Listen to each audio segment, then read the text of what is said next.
नमस्कार विद्यार्थी मित्रांनो, पीसीसी ट्युटोरियलमध्ये पुन्हा एकदा तुमचं स्वागत आहे. तर पहा, आजच्या लेक्चरमध्ये आपण काय करणार आहे, तुमचा इयत्ता 10वीचा जो 8व्या नंबरचा चॅप्टर आहे, ठीक आहे, कोणता धातू विज्ञान.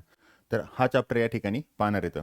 तर सगळ्यात पहिले पहा, तुम्हाला धातू विज्ञान म्हणून पाठ्यपुस्तकामध्ये दिले, तर हे सगळं इंट्रोडक्शन वगैरे दिलेलं आहे. ठीक आहे.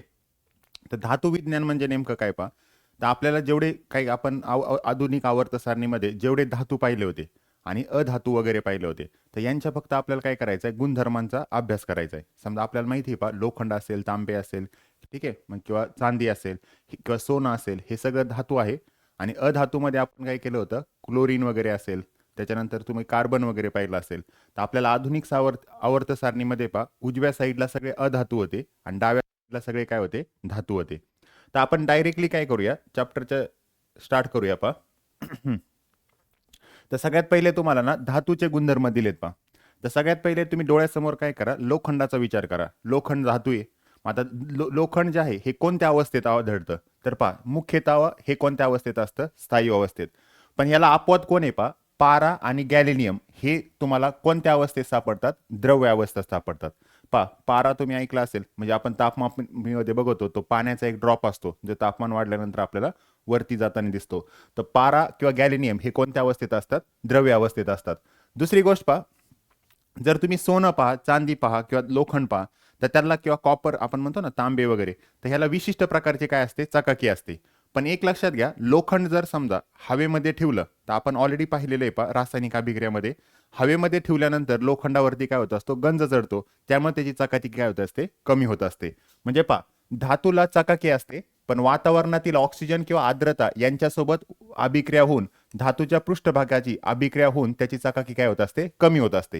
म्हणजे लोखंडाची जर समजा हवेसोबत संपर्क आला, तर त्याच्यावरती गंज चढतो, म्हणजेच त्याची चकाकी काय होणार, कमी होणार.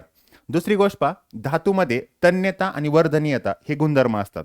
तन्यता आणि वर्धनीयता म्हणजे गुणधर्म म्हणजे काय, तुम्ही धातूला बारीक करून त्याच्यापासून एक तार बनवू शकतात. जसं पहा, सोन्याची आपण कानातले वगैरे जर तुम्ही पाहिले, तर ते दागिने काय करतात, तुम्ही त्याला बारीक करून काय करू शकतात, त्याच्यातून एक छोटी तार वगैरे तयार करू शकतात. मग यालाच आपण काय म्हणतो, तन्यता किंवा वर्धनीयता हे गुणधर्म असतात. धातू हे उष्णतेचे व विद्युत सुवाहक असतात. पहा, लोखंडाला तुम्ही गरम करू शकतात, तसंच लोखंडामधून इलेक्ट्रिसिटी पण पास होते, म्हणजे करंट पण जाऊ शकतो. तसंच तुम्ही तांबेमधून पहा, तर हे काय करतात, उष्णतेचे वाहक पण असतात आणि त्याच्यामधून विद्युत धारा पण जाते आणि उष्णता पण जाते. मग हे दोन्ही पण असतात. सर्वसाधारणपणे धातू हे जे असतात ते कठीण असतात. पहा, लोखंड जर आपण पाहायला गेलं तर सहजासहजी तुटणार नाही किंवा त्याला आपण कापू पण शकत नाहीत. म्हणजे सर्वसाधारणपणे हे काय असतात, कठीण असतात. पण ह्याला अपवाद कोण आहे पहा, ह्याला अपवाद कोण आहे, लिथियम, सोडियम आणि पोटॅशियम हे जे पहिल्या गणामधील मूलद्रव्य आहेत. आपल्याला पहा, पहिल्या गणामध्ये आधुनिक आवर्त सारणीमध्ये पाहिले हायड्रोजन, लिथियम, त्याच्यानंतर काय सोडियम आहे आणि पोटॅशियम आहे. तर हे जे आहेत हे कसे येतं, हे त्याला अपवाद येतं. तर हे कसे असतात, मऊ असतात, त्याला तुम्ही सुरीने म्हणजे एखाद्या चाकूने वगैरे पण काय करू शकता, तुम्ही त्याला कापू शकतात. ठीक आहे.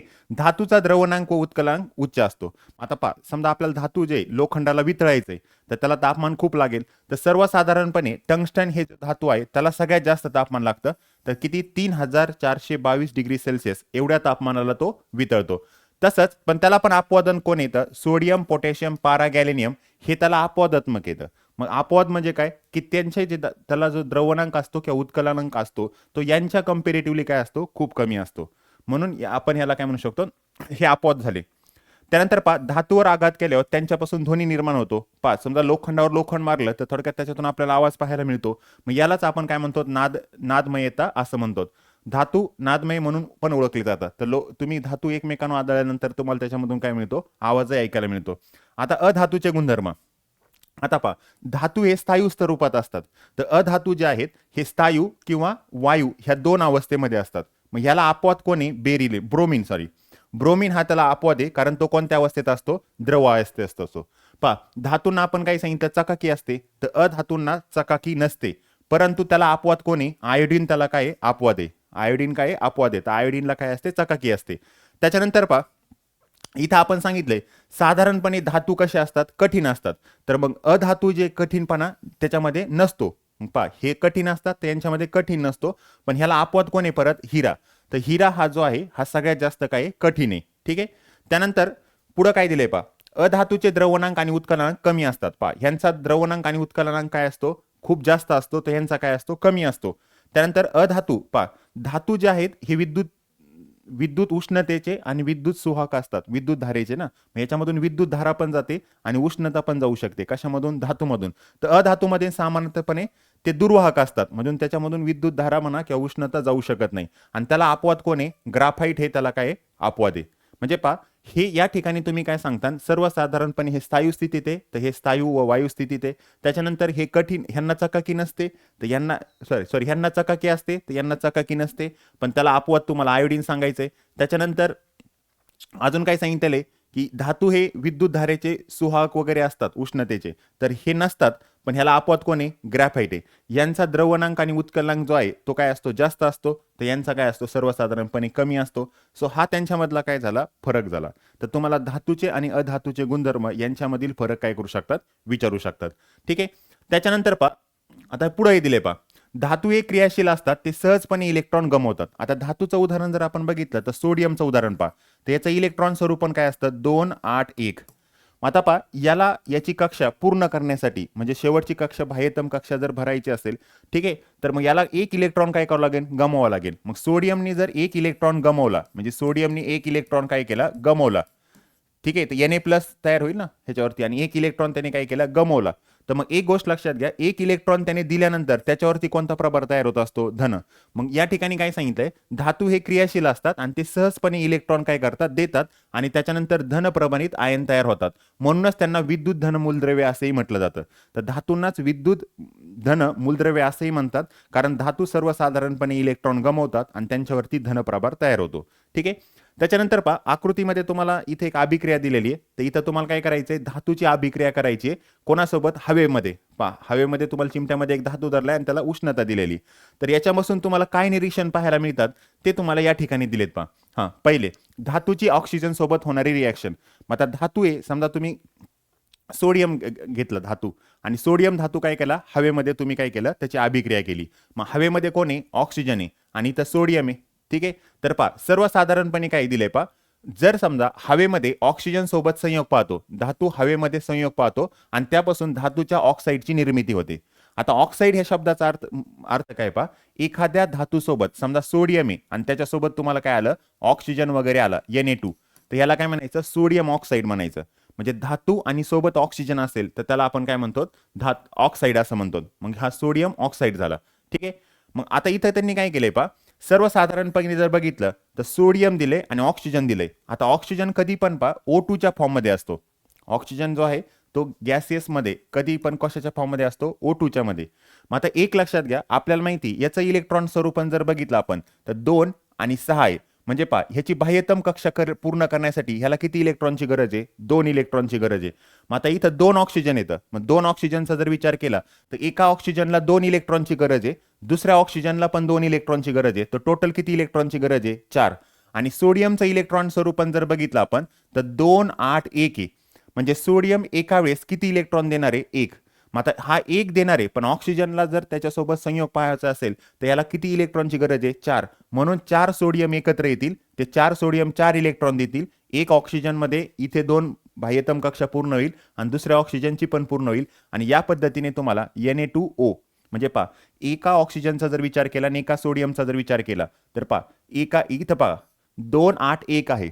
म्हणजे सोडियम एका वेळेस 1 इलेक्ट्रॉन देतोय, ऑक्सिजनला एका वेळेस किती इलेक्ट्रॉनची गरज आहे इथं बाह्यतम कक्षा पूर्ण करण्यासाठी? 2.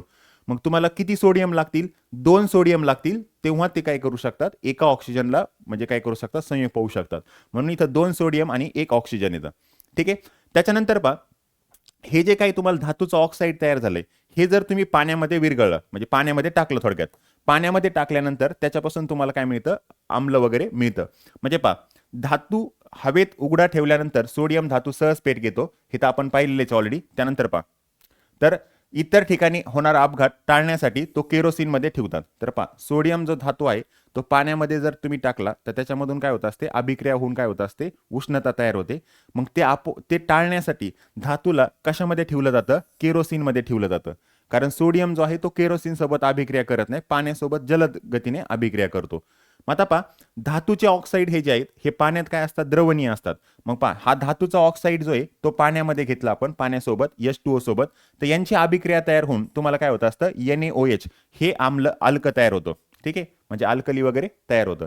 म्हणजे पहा, पहिले काय विचार घ्यायचा, पहा धातू ज्या आहेत हवेमध्ये ऑक्सिजन सोबत अभिक्रिया करतात, त्याच्यापासून तुम्हाला धातूचं ऑक्साईड तयार होतं. धातूचं ऑक्साईड हे पाण्यासोबत अभिक्रिया केल्यानंतर तुम्हाला काय तयार होणार आहे, अल्कली तयार होणार आहे. तर NaOH हे अल्कली तयार होतं.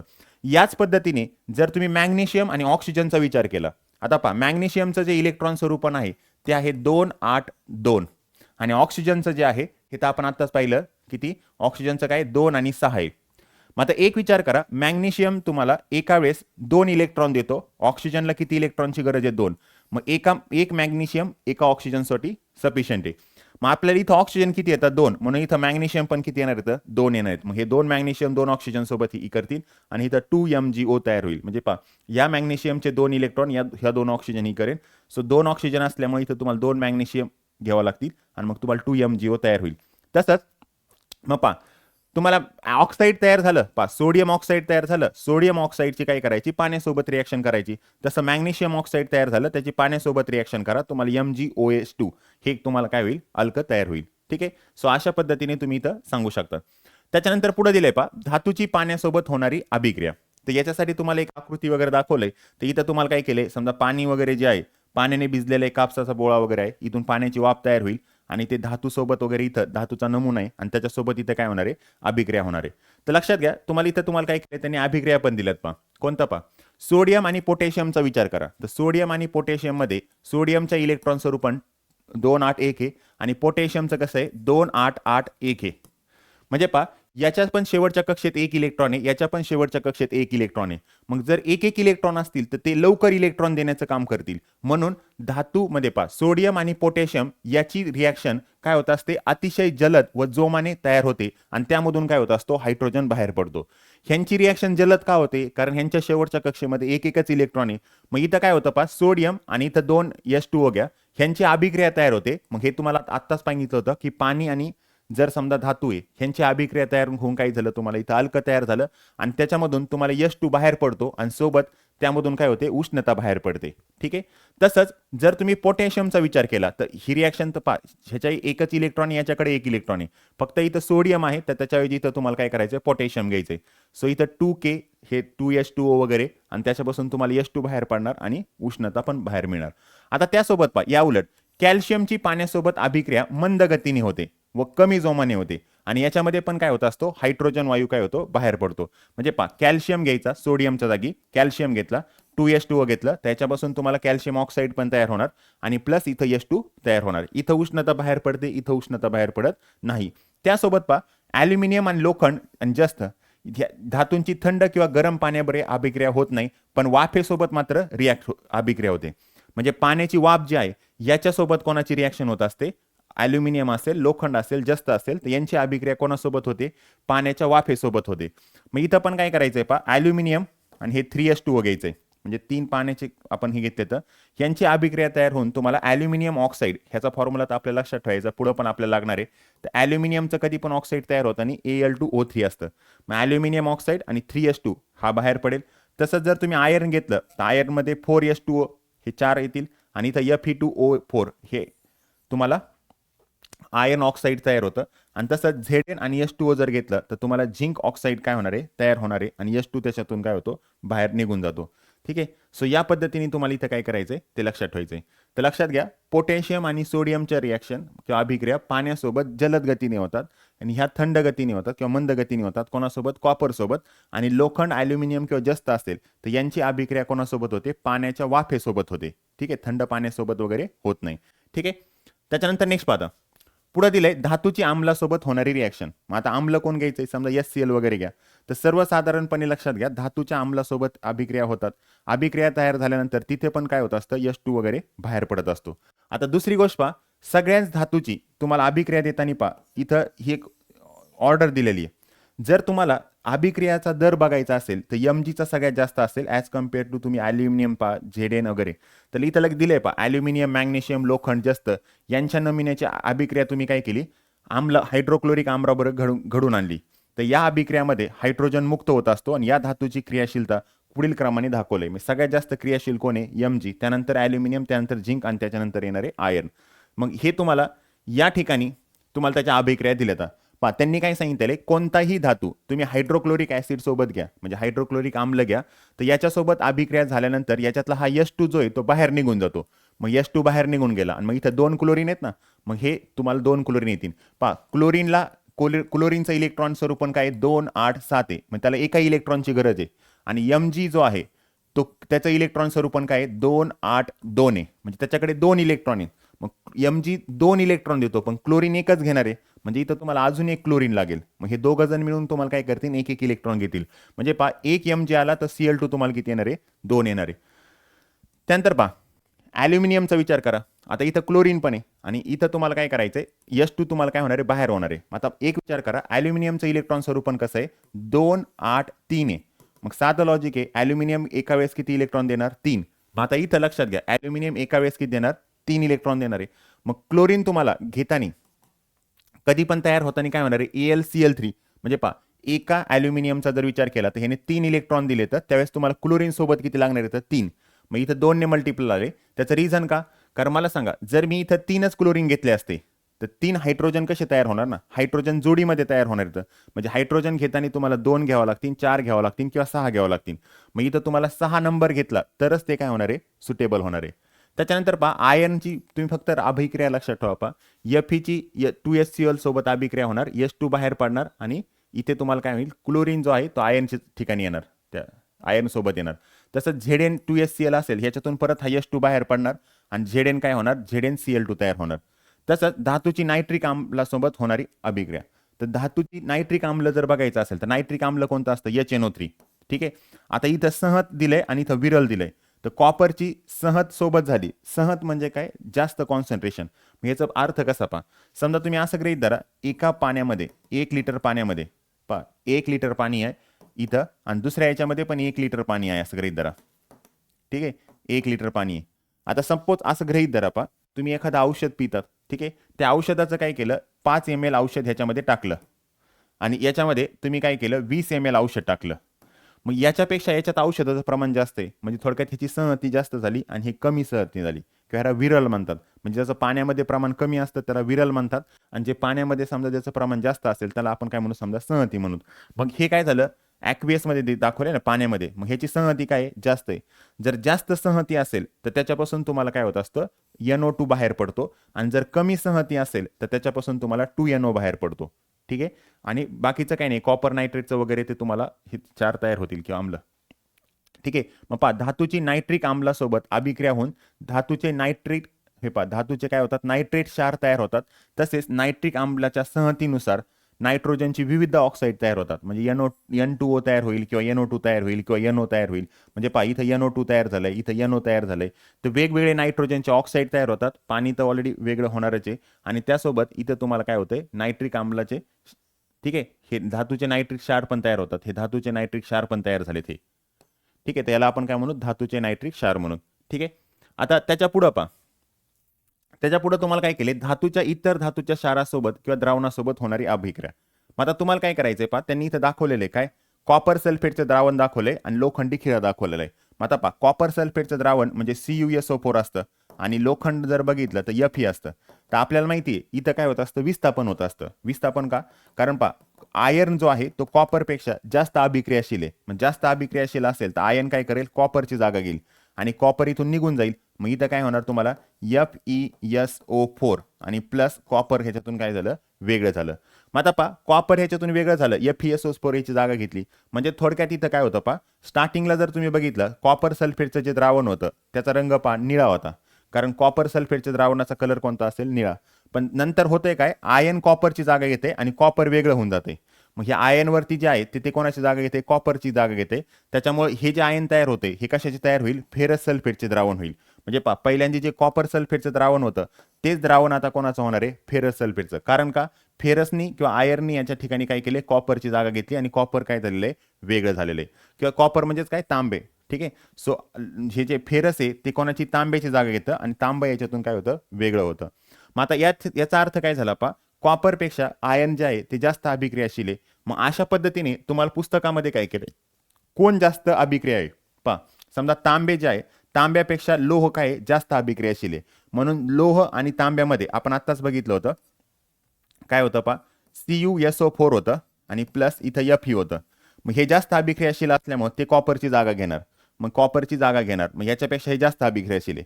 तर तुम्हाला पुस्तकामध्ये काय केलंय, चार्ट दाखवलाय पहा असा. तर सगळ्यात कमी अभिक्रियाशील सोने, त्याच्यापेक्षा चांदी, त्यापेक्षा जास्त पारा, तांबे, सिसे, कथी, लोह वगैरे, आणि सगळ्यात जास्त कोण आहे, potassium, sodium, lithium, calcium, magnesium आणि ॲल्युमिनियम. तर हे सगळ्यात जास्त अभिक्रियाशील येतं. त्याच्यानंतर जस्त असेल, लोह असेल, कथील असेल, सिस, हे कमी मध्यम स्वरूपाचे अभिक्रियाशील आहेत. आणि सगळ्यात कमी कोण असतं, तांबे, पारा, चांदी, हे सगळ्यात कमी अभिक्रियाशील आहेत. तर अशा पद्धतीने तुम्ही या ठिकाणी अभिक्रियाशीलतेचा वगैरे पाहू शकतात पहा.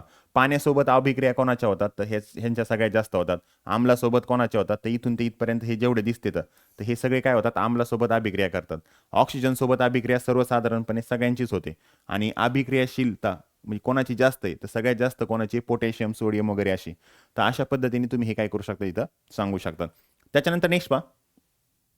हां, पुढे जे दिले, धातूची अधातूसोबत होणारी अभिक्रिया. आता सर्वसाधारण जर बघितलं तर अधातू म्हणजे उजव्या साईडचे जे आहेत आपल्या आवर्ती सारणीमध्ये. तर आवर्त सारणीमध्ये सगळ्यात उजव्या साईडमध्ये कोण येतं पहा, हेलियम असतं, आर्गॉन असतं किंवा निऑन असतात. तर हे काय येतं, हे राजवायू येतं, म्हणजे हे कोणत्याही रासायनिक अभिक्रियामध्ये भाग घेत नाहीत. मग हे जर सोडले, मग पहा उदाहरणार्थ आपल्याला माहिती आहे राजवायू कोण येतं, हेलियम, निऑन, आर्गॉन, हे धातूमध्ये रासायनिक अभिक्रियामध्ये भाग घेत नाही. हे तर आपल्याला सर्वसाधारणपणे माहिती आहे, कारण त्याची अष्टक कक्षा जी ती काय झालेली असती, पूर्ण झालेली असती. आता आपल्याला धातूची अधातूसोबत अभिक्रिया बघायची ना. आता एक लक्षात घ्या, सोडियम समजा धातू आहे, मग सोडियम धातू आहे तर त्याचं इलेक्ट्रॉन स्वरूपन काय आहे, 2 8 1 आहे. आणि क्लोरीन जो आहे तो अधातू आहे, तर त्याचं इलेक्ट्रॉन स्वरूपन काय आहे, 2 8 7 आहे. मग एक साधा विचार करा, याला एका इलेक्ट्रॉनची गरज आहे आणि ह्याला एक इलेक्ट्रॉन द्यावा लागेल. पहा ह्याची पूर्ण कक्षा शेवटची भरलेली अशी असेल. मग याने जर एक इलेक्ट्रॉन दिला तर तो एक इलेक्ट्रॉन कोण घेईल, क्लोरीन घेईल. म्हणजे सर्वसाधारणपणे पहा, धातूचा जर विचार केला तर तो इलेक्ट्रॉन देण्याची क्षमता असते, म्हणजे धातूवरती धनप्रभार असतो. आणि क्लोरीन इलेक्ट्रॉन घेण्याची क्षमता दाखवतात, म्हणून ते ऋण गुणधर्म दाखवतात. मग तेच तुम्हाला इथं दिलेलं आहे पहा, की आपल्याला आपण धातू आणि अधातूचे इलेक्ट्रॉन स्वरूपन पाहिले तर आपल्या असं लक्षात येतं, इलेक्ट्रॉन अष्टक स्थिती पूर्ण करणे ह्या प्रेरक शक्तीने धातू इलेक्ट्रॉन काय करतात, गमवतात. पहा धातू इलेक्ट्रॉन गमवतात आणि अधातू इलेक्ट्रॉन काय करतात, घेतात. नजीकच्या राजवायूचे इलेक्ट्रॉन स्वरूपन प्राप्त करतात. ठीक आहे. मग आता हे काय करेल, 2 8 म्हणजे निऑनचं स्वरूपन प्राप्त करेल आणि 2 8 8 होईल म्हणजे हे आर्गॉनचं स्वरूपन प्राप्त करेल. ठीक आहे. हां, मग आता इथं दिलंय पहा, मी तुम्हाला काय सांगितलं होतं पहा, क्लोरीन हा तुम्हाला कधी पण Cl2 असतील म्हणजे गॅसियस फेजमध्ये असतो. आणि जे म्हणजे गॅसियस म्हणजे आपण काय म्हणतो, वायू स्थितीमध्ये क्लोरीन कधी पण असतं, काय असतात, Cl2, दोघं जण असतात. म्हणून इथं Cl2 आणि 2 सोडियम येतं. मग 2 सोडियम ह्या 2 क्लोरीनला काय करतील, एक एक इलेक्ट्रॉन देतील आणि त्यापासून तुम्हाला NaCl हे काय होईल, आयोनिक संयुग तयार होईल. आयोनिक संयुग म्हणजे काय असतं पहा, ज्यावेळेस ह्याने याच्यावर इलेक्ट्रॉन दिला त्यावेळेस ह्याच्या सोडियमवरती कोणता पॉझिटिव्ह चार्ज तयार होतो, क्लोरीनवरती निगेटिव्ह. मग हे धन आणि ऋण ज्या बलाने आकर्षित होतात त्याला आपण आयनिक बल वगैरे असं म्हणतो किंवा आयनिक बंध असं म्हणतो. ठीक आहे. हां, त्याच्यानंतर पहा अधातूचे रासायनिक गुणधर्म. आता आपल्याला काय करायचं, अधातूबद्दल पाहायचंय. तर अधातू आपल्याला माहिती आहे की त्यांच्याकडे इलेक्ट्रॉन घेण्याची क्षमता असते आणि त्याच्यामध्ये ऋणता हे गुणधर्म असतात. तर आपल्याला हे माहिती आहे पहा, भौतिक आणि रासायनिक गुणधर्मामध्ये इथं आपण पाहिले ना, अधातूमध्ये विद्युत ऋण मूलद्रव्य असंही म्हणतात, कारण अधातू इलेक्ट्रॉन प्राप्त करून काय करतात, ऋण प्रभारित आयन तयार करतात. जसं आपण आत्ताच पाहिलं होतं की सोडियम वगैरे जे आहे तर ते काय, सोडियमकडून क्लोरीनने एक इलेक्ट्रॉन घेतला तर त्याच्यावरती काय होतं, ऋण प्रभार येतो, म्हणून त्याला विद्युत ऋणता असंही म्हणू शकतो. त्याच्यानंतर पहा, अधातूची ऑक्सिजन सोबत होणारी अभिक्रिया. तर सर्वसाधारणपणे पाहायचं की जो अधातू आहे तो काय होत असतो, ऑक्सिजन सोबत संयोग पावत असतो. आता पहा इथं कार्बन आहे आणि ऑक्सिजन घ्या. तर कार्बन आणि ऑक्सिजन एकत्र येऊन काय होतात, कार्बन डायऑक्साईड हे आम्लधर्मी तयार होतं. तसं 2 कार्बन इथं ऑक्सिजन आहे, अपूर्ण ज्वलन वगैरे केलं तर कार्बन मोनॉक्साईड पण तयार होतं. सल्फर आणि ऑक्सिजनची पण रिॲक्शन वगैरे ज्वलन केलं तर इथं तुम्हाला SO2 सल्फर ऑक्साईड काय होतात, तयार होतात. तर तुम्हाला काही नाही, फक्त ऑक्सिजनची एक लक्षात घ्यायचं, अधातू जे येतं ते ऑक्सिजन सोबत संयोग पावतात एवढंच लक्षात ठेवायचं. आणि याच्यातली तुम्ही कोणती पण काय करू शकतात, रासायनिक अभिक्रिया लक्षात ठेवू शकतात. त्याच्या पुढे दिलेले पहा तुम्हाला, अधातूंची पाण्यासोबत होणारी अभिक्रिया. तर सर्वसाधारणपणे जर बघितलं तर अधातू पाण्यासोबत अभिक्रिया करत नाही सर्वसाधारणपणे, पण हॅलोजन त्याला अपवाद आहे. मग हॅलोजनमध्ये कोणते हे असतात पहा, हॅलोजन कोणाला म्हणले आपण, क्लोरीन असेल, फ्लोरीन असेल, ब्रोमिन असेल, आयोडीन असेल, तर हे कोणते आहेत आपले हॅलोजन आहेत. तर हॅलोजन मात्र पाण्यासोबत काय करतात, अभिक्रिया दाखवतात. मग इथं दिलंय पहा, सामान्यतः अधातूची पाण्यासोबत कोणतीही अभिक्रिया होत नाही. याला अपवाद कोण आहे, हॅलोजन. मग उदाहरणार्थ जर बघितलं तर हॅलोजनमध्ये क्लोरीन आहे, क्लोरीनची पाण्यासोबत अभिक्रिया तयार होते आणि इथं क्लोरीन पासून HCOL आणि HCl म्हणजे हायड्रोक्लोरिक आम्ल हे वेगळे होतं. ठीक आहे. त्यानंतर पहा, अधातूची विरल आम्रासोबत होणारी अभिक्रिया. तर अधातूची पण विरल आम्रासोबत अभिक्रिया सांगायची ना, तर अधातूची पण आम्लासोबत अभिक्रिया होत नाही, पण याला पण अपवाद कोणी, हॅलोजनच येतं. मग पहा, सामान्यतः अधातूची विरल आम्रासोबत कोणतीही अभिक्रिया होत नाही, याला अपवाद कोण येतं, हॅलोजन. मग हॅलोजनमध्ये कोण, क्लोरीनचं उदाहरण घ्या. मग क्लोरीन हा HBr सोबत काय केला, अभिक्रिया तयार केला, त्याच्यापासून तुम्हाला या पद्धतीने तुम्हाला काय मिळतो, पदार्थ मिळतो सर्गात. हां, त्याच्यानंतर पहा, अधातूची हायड्रोजन सोबत होणारी अभिक्रिया. आता अधातूची अभिक्रिया करण्यासाठी तुम्हाला एक विशिष्ट तापमान, विशिष्ट दाब आणि उत्प्रेरक वापरावं लागतात. म्हणजे इथं उत्प्रेरक, विशिष्ट दाब वगैरे जर वापरलं तरच अधातूची काय होते, याच्यासोबत रिॲक्शन होते. मग सल्फर आणि हायड्रोजनची रिॲक्शन दिली आणि नायट्रोजन आणि हायड्रोजनची रिॲक्शन दिलेली, मग याच्यापासून तुम्हाला NH3 अमोनिया वगैरे तयार होतं आणि इथे H2S वगैरे तुम्हाला तयार होईल. तर अशा पद्धतीने तुम्ही हायड्रोजनची म्हणजे अधातूची हायड्रोजन सोबत अभिक्रिया करू शकतात. पण त्यासाठी तुम्हाला विशिष्ट तापमान, विशिष्ट दाब किंवा विशिष्ट उत्प्रेरकाचा वापर करावा लागतो. त्याच्यानंतर पुढे दिले पहा, हां, आयोनिक संयुग दिलेत. आयोनिक संयुगामध्ये बेसिकली आपल्याला काय सांगायचं, आयोनिक संयुग कसं तयार होत असतं. मी आत्ताच आपण एक उदाहरण पाहिलं होतं, काय, सोडियमने इलेक्ट्रॉन दिला त्यावेळेस त्याच्यावर धन प्रभार आला आणि क्लोरीनने इलेक्ट्रॉन घेतला मग ऋण प्रभार झाला. मग धन आणि ऋण प्रभारामध्ये एक आकर्षित बल तयार होतं आणि ह्याच्या दोघांमध्ये जो बंध तयार होतो त्यालाच आपण काय म्हणतो, आयनिक बंध म्हणतो. मग पहा, धन आयन आणि ऋण आयन ह्या दोन घटकापासून बनणाऱ्या संयुगालाच आपण आयनिक संयुग म्हणतो. मग NaCl कोणतं झालं, आयोनिक संयुग झालं. धन आयन व ऋण आयन हे विरुद्ध प्रभारी आयन असल्यामुळे त्यांच्यात विद्युत स्थायिक आकर्षण बल तयार होतं. मग ह्याच्यामध्ये धन आणि ऋणमध्ये विद्युत स्थायिक आकर्षण बल तयार होतं, त्यामुळे ते एकमेकांना आकर्षण होतात. हे आकर्षण बल म्हणजेच धन व ऋण आयन यांच्यातील आयनिक बंध होय. यालाच आपण काय म्हणू शकतो, आयनिक बंध असं म्हणतो. तर अशा पद्धतीने इथं तुम्हाला वेगवेगळ्या इथे काय काय लिहितं, गुणधर्म दिलेले आहेत. आता आयनिक बंधाचे जर तुम्हाला गुणधर्म पाहायचे असतील, ठीक आहे, तर तुम्हाला इथे एक प्रयोग पण दिलाय, पण त्याच्यावरून तुम्हाला त्याचे डायरेक्ट गुणधर्म जे दिलेले आहेत तेच आपण पाहू. पुस्तकामध्ये त्याचे गुणधर्म दिले. पहिली गोष्ट पहा, धन आणि ऋण प्रभारित आयनामध्ये तीव्र आकर्षण बल असल्यामुळे आयोनिक संयुगे हे स्थायू स्वरूपात असतात. तर पहा, इथं जो धन आयन आहे म्हणजे सोडियम आहे आणि हे क्लोरीन आहे, ह्यांच्यामध्ये काय असतं, आयनिक बंध जो आहे तो खूप म्हणजे काय तीव्र आहे, त्याच्यामुळे ते कोणत्या स्वरूपात असतात, जास्त बंध तीव्र असेल तर ते कोणत्या स्वरूपात असतात, स्थायू स्वरूपात. त्याच्यानंतर पहा, आयोनिक संयुग ठिसूळ असतात आणि दाब प्रयोग केल्यास त्यांचे तुकडे करता येतात. आता पहा, सोडियम क्लोराईड आहे, मी समजा मीठ घ्या, मिठाचा एखादा खडा आहे, तुम्ही त्याला दाब दिला तर त्याचे तुम्ही छोटे छोटे तुकडे करू शकतात. ठीक आहे. मग आयोनिक संयुगाचा तुम्ही काय करू शकता, तुकडे पण करू शकतात. त्याच्यानंतर नेक्स्ट पहा, आयोनिक संयुगामध्ये आंतरेणीय आकर्षण जास्त असल्यामुळे त्यावर मात करण्यासाठी बरीच ऊर्जा लागते. आता पहा, आयनिक संयुगामध्ये ह्या दोघांमध्ये आंतरिक काय आकर्षित बल आहे, त्याच्यामुळे जर तुम्हाला सोडियम आणि क्लोरीन जर वेगळे करायचे असतील तर तुम्हाला बाहेरून ऊर्जा काय करावं लागेल, जास्त द्यावं लागेल. मग तेच इथं सांगितले पहा, आयनिक संयुगामध्ये आकर्षण बल जास्त असल्यामुळे त्याला मात करण्यासाठी बरीच ऊर्जा लागते, म्हणून आयनिक संयुगाचा द्रवणांक आणि उत्कलनांक काय असतो, उच्च असतो. मग ह्याला वेगळं करायचं असेल किंवा ह्याला वितळायचं असेल तर तुम्हाला याचा जो द्रवणांक असेल किंवा उत्कलनांक असेल तो काय असेल, खूप जास्त असेल. पुढं पहा, आयनिक संयुगे पाण्यात द्रवणीय असतात, कारण आता पहा, हे जर NaCl तुम्ही घेतलं, स्थायू स्थितीमध्ये NaCl आहे, पण पाण्यामध्ये गेल्यानंतर काय होत असतं, ह्याच्यामध्ये Na+ आणि Cl- आयन हे वेगळे होतात. हे वेगळे होण्याचं कारण का, ह्यामध्ये मिठाचं म्हणजे हे सोडियम आहे ना, सोडियम आणि पाण्याचं एक नवीन बल तयार होतं आणि क्लोरीन आणि पाण्याचं पण काय होतं, एक आकर्षित बल जास्त असतं. कोणापेक्षा, सोडियम आणि क्लोरीनपेक्षा. ठीक आहे. मग आता इथं दिलंय पहा, आयनिक संयुगे पाण्यात द्रवणीय असतात कारण विचरण होऊन सुट्ट्या झालेल्या पहा, ह्याच्या सुट्टे आयन कोण झाले, सोडियम आणि क्लोरीन सुट्टे झाले. आयनाभोवती पाण्याचे रेणू विशिष्ट प्रकारे अभिमुख होऊन रचले जातात, त्यामुळे मूळच्या आंतरीय बलाच्या जागी आयन हे त्या भोवतालच्या पाण्याच्या रेणू यांच्यासोबत नवीन आकर्षक बल प्रस्थापित करतात. म्हणजे या सोडियमच्या शेजारी हे पाण्याचे जे रेणू आहेत ते नवीन एक आकर्षित बल तयार करतात आणि या क्लोरीनच्या शेजारी पण हे पाण्याचे रेणू काय करतात, नवीन आकर्षित बल तयार करतात व आयोनिक संयुगाची जलीय द्रावणे तयार होतात. त्यामुळे इथं आयोनिक संयुगाचे जलीय द्रावण तयार झालं, जलीय द्रावण ज्याच्यामध्ये Na+ आणि Cl- आलं. ठीक आहे. परंतु आयोनिक संयुगे केरोसिन किंवा पेट्रोल यासारख्या द्रावकात अद्रावणीय असतात. पण तेच जर आयोनिक संयुगे म्हणजे तुम्ही सोडियम क्लोराईड जर काय केलं, कशामध्ये ऍड केलं, समजा केरोसिनमध्ये किंवा पेट्रोलमध्ये, तर तिथं त्याचे वेगळे आयन तयार होत नाहीत. त्याचं कारण काय झालं, कारण जसं सोडियम सोबत हे पाणी काय करतं, आकर्षित बल तयार करतं, तसं केरोसिन ह्या आयन सोबत आकर्षित बल तयार करत नाही. हे त्याचं कारण आहे. आणि इथं पुढे दिलेले पण हां त्याच्यानंतर पहा, आता जर तुम्ही स्थायू स्वरूपामध्ये बघितलं तर हे NaCl असतं, आणि जर तुम्ही पाण्यामध्ये बघितलं तर ह्याचं Na+ आणि Cl- आयन असतात. म्हणजे इथं काय येतं, प्रभार याच्यावरती.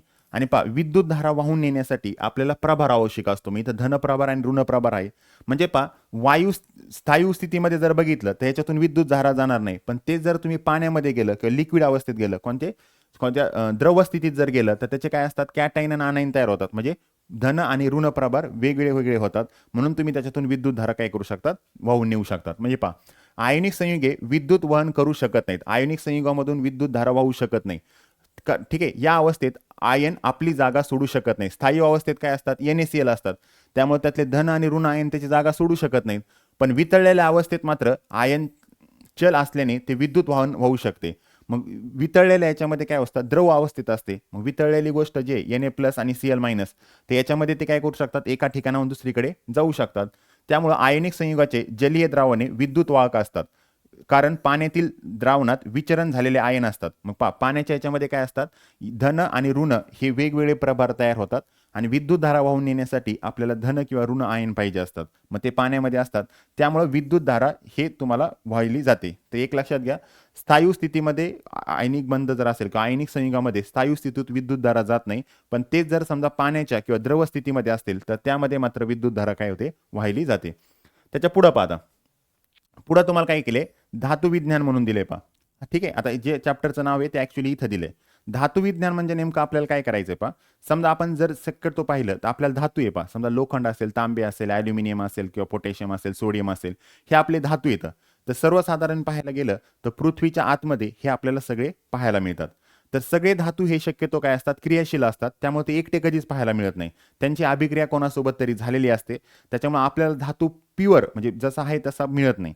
मग कमी अभिक्रियाशील कोण असतं, सोने वगैरे, चांदी वगैरे, हे कमी अभिक्रियाशील येतं. त्याच्यामुळे ते तुम्हाला डायरेक्टली आहे त्या स्वरूपामध्ये जमिनीच्या आतमध्ये तुम्हाला काय होतात, पाहायला मिळतात. मग सर्वसाधारणपणे जर बघितलं, समजा आपण उदाहरण पाहूत पहा. समजा आपल्याला ॲल्युमिनियम ऑक्साईड घ्यायचं आहे पहा. ठीक आहे, Al2O3 आहे.